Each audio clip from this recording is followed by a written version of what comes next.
Le moine Yantra Amaro, figure controversée, est décédé dans son monastère en Californie à l'âge de 73 ans. Le moine Yantra, dont le nom civil était Winnelang Xuan, est décédé dimanche au monastère Sunataram en Californie, situé à Escondido, selon une annonce publiée lundi sur la page Facebook du temple. Le court message n'a pas donné de détails sur les circonstances de sa mort.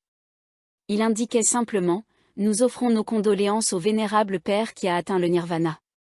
Yantra avait attiré une importante communauté de fidèles aux États-Unis, en Thaïlande et dans d'autres pays après son expulsion de la communauté monastique thaïlandaise en 1994 à la suite d'un scandale sexuel très médiatisé impliquant des relations avec des disciples féminines.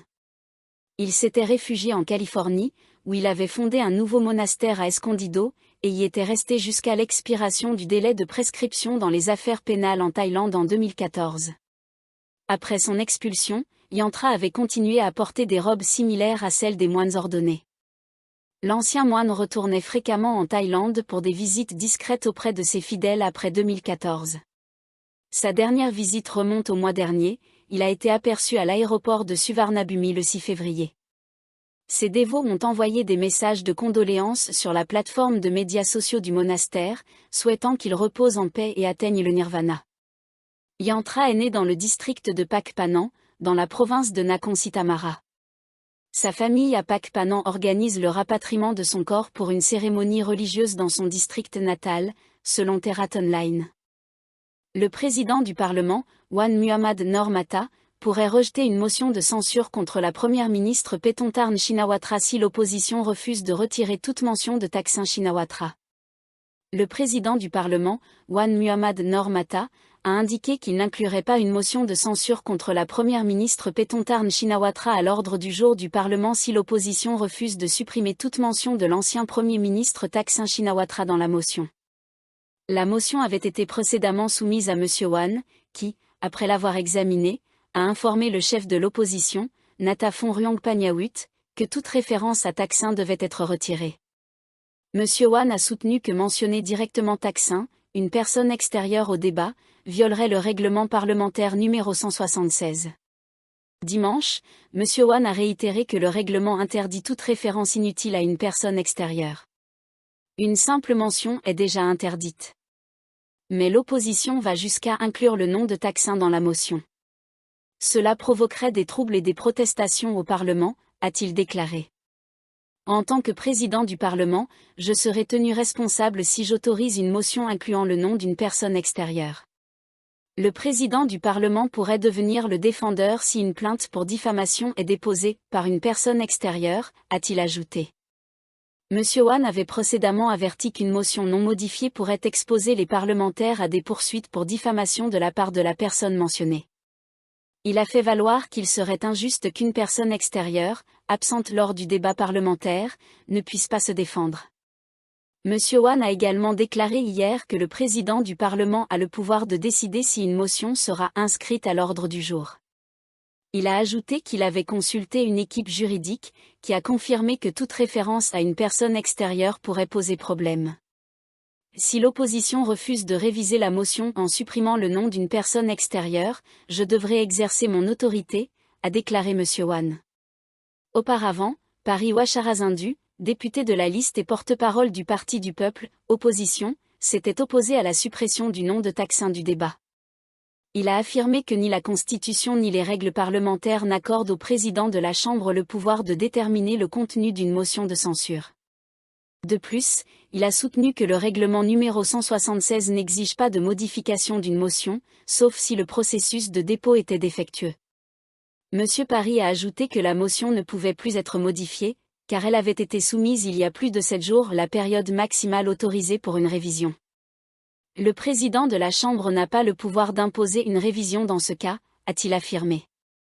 La motion de censure, qui cible exclusivement Madame Paetongtarn, accuse Thaksin d'exercer une influence sur le gouvernement dirigé par sa fille.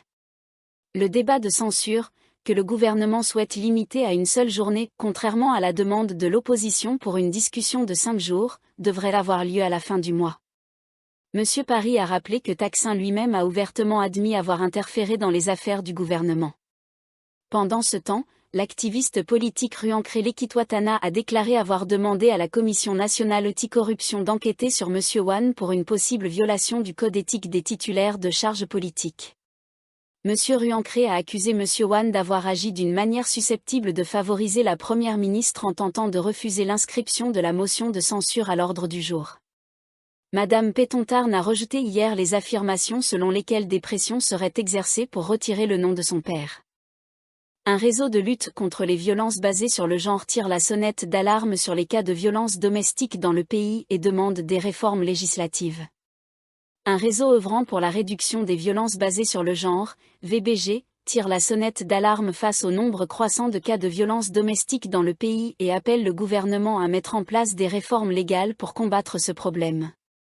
Varaporn Chansani, secrétaire générale de l'Association des études sur la sexualité et représentante de la Coalition contre la violence basée sur le genre, GBV, en Thaïlande, a déclaré que les chiffres montrent qu'en moyenne 15 000 personnes par an dans le pays sollicitent des soins hospitaliers pour des blessures causées par des violences domestiques. Selon les chiffres de la Women and Men Progressive Movement Foundation, 1086 cas ont été signalés par les médias en 2023. Parmi eux, 75% concernaient des agressions et des meurtres perpétrés par un conjoint contre l'autre. En ce qui concerne les violences domestiques impliquant des couples non mariés, 49% des cas signalés par les médias en 2023 portaient sur une agression ou un meurtre commis par un partenaire utilisant une arme à feu. Madame Varaporn a déclaré que les mesures légales ne sont pas suffisamment efficaces pour protéger et soutenir les victimes. Elle a souligné que, malgré la gravité du problème, la loi contre la violence domestique contient des failles importantes qui entravent la protection des victimes. Ces failles incluent des sanctions relativement légères pour les auteurs de violences domestiques, une insistance excessive sur la réconciliation, qui ne favorise pas les victimes, des ambiguïtés dans la loi qui permettent aux auteurs d'échapper aux poursuites. Madame Varaporn a ajouté que la loi manque de mécanismes de coordination clairs entre les agences étatiques et ne garantit pas des ressources suffisantes pour les victimes. Bien que le ministère du Développement social et de la Sécurité humaine ait rédigé des amendements à la loi sur la protection des victimes de violences domestiques afin d'étendre les protections, la coalition estime que ces mesures comportent encore des lacunes qui doivent être corrigées, a indiqué Madame Varaporn. Le groupe appelle le gouvernement à réviser la loi pour éliminer les failles juridiques et renforcer son efficacité dans le traitement des cas de violences domestiques dans le pays. La Malaisie conseille à ses citoyens d'éviter de se rendre dans le sud de la Thaïlande après des attentats à la bombe et des fusillades. La Malaisie a conseillé à ses citoyens de reporter leur projet de voyage dans le sud de la Thaïlande après des attentats à la bombe et des fusillades dans la ville frontalière thaïlandaise de Sanggekolok, une destination prisée des Malaisiens, ainsi qu'à Patani. L'inspecteur général de la police, Razarudin Husin, a recommandé dimanche aux citoyens de renoncer à tout projet de voyage dans le sud de la Thaïlande, selon des médias malaisiens. Les autorités de sécurité malaisiennes ont intensifié les patrouilles et renforcé les mesures de sécurité à la frontière avec le district de Sanggekolok pour empêcher les insurgés de pénétrer en Malaisie en traversant la rivière Kolok, a-t-il ajouté. Ces avertissements interviennent après une série d'attentats à la bombe et de fusillades qui ont secoué la municipalité de Sanggekolok, dans la province de Narathiwat, samedi soir. Selon les premiers rapports, 3 endroits de la ville ont été ciblés par des bombes, mais des informations ultérieures ont révélé une 4e attaque, une explosion sur un terre-plein derrière le stade Mahara, qui n'a fait aucun blessé. L'attentat à la bombe et la fusillade contre le bâtiment du bureau de district vers 19h10 ont fait 2 morts et blessé au moins 8 volontaires de défense. 4 civils ont également été blessés par les insurgés vêtus de noir.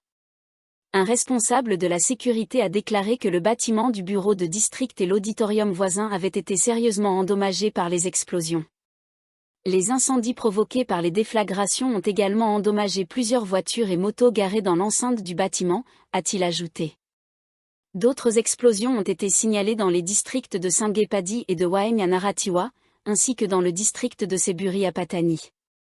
Le pick-up utilisé par les insurgés pour attaquer le bureau de district de Sanggekolok a été retrouvé dimanche abandonné sur une route locale dans le district de Sangepadi, province de Narathiwat.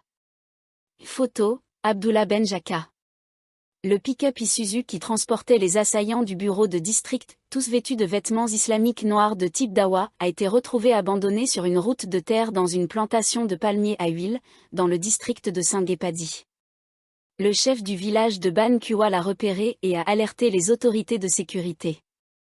Le commandant de la 4e armée, le général de division Pisal Nouzan, s'est rendu dimanche à Saint-Guécolok et a ordonné aux soldats et aux autorités de sécurité de renforcer la protection de tous les bureaux gouvernementaux, infrastructures publiques et autres sites stratégiques considérés comme des cibles potentielles, a rapporté le Bureau des relations publiques de Narathiwat. La première ministre Paetongtarn Shinawatra a présenté ses condoléances aux blessés et aux familles des victimes. Elle a promis une compensation financière rapide et équitable.